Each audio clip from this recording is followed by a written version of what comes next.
This is the third little video, it will be longer, in the series. Now, listening to yourself is absolutely vital, and I'm going to give you some more real live examples. So yesterday was a year exactly from the 46th surgical procedure that I'd had to have, and I spent the first bit of that year in absolute agony and really unable to walk. So I really was struggling. Now, I'm not telling you that to get your violins out or to attempt to get sympathy from you.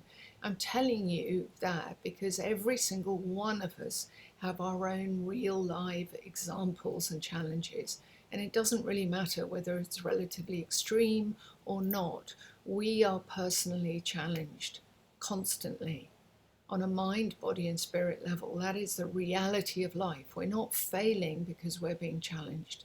In a way, that's the privilege of life. Got hair in my eye, that's a challenge. Now, at the same time, my actual reality was I needed to discharge myself from hospital when they could not manage the pain because of the rare conditions I was born with. Because Andrew, who I talk a lot about, was very ill with hydrocephalus, which is fluid on the brain, and he was falling and couldn't get himself up, and he had no support. So I needed to discharge myself on crutches and mostly from my bed, see if I could support him. And I didn't have time to stay in the overwhelm, the fear. I needed to get on with the realities of my life. Now, that is no different from mothers and fathers and human beings all over the world getting on with life. And they respond to sometimes the cruelty of it and all the suffering that does come at us. But the book that I wrote, The Pain Paradox, shows us how much more resilient we are than we think.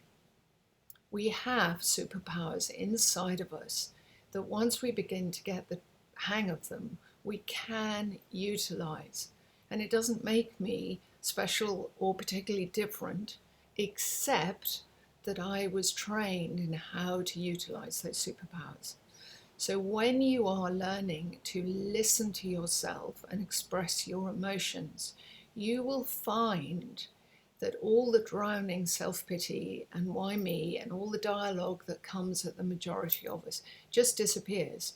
You just take life head on and you go, okay, I have to have my 46th procedure in order to walk. Okay, I now am in agony and it's up to me to make it happen.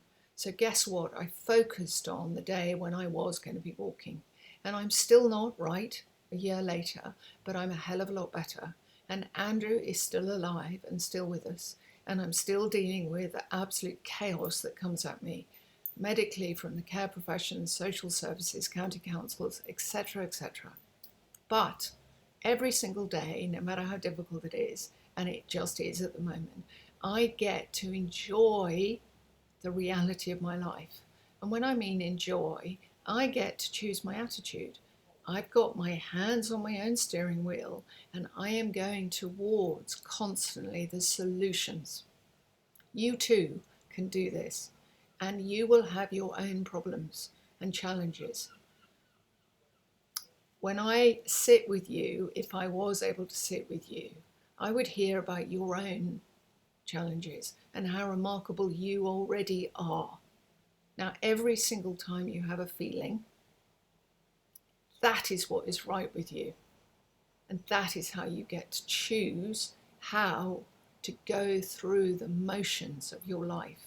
And you get to choose your attitudes and your intentions because your life force is intact with going with your emotions. Motions don't stay in your mind, they stay in your body. You need to feel them. Take care. Bye.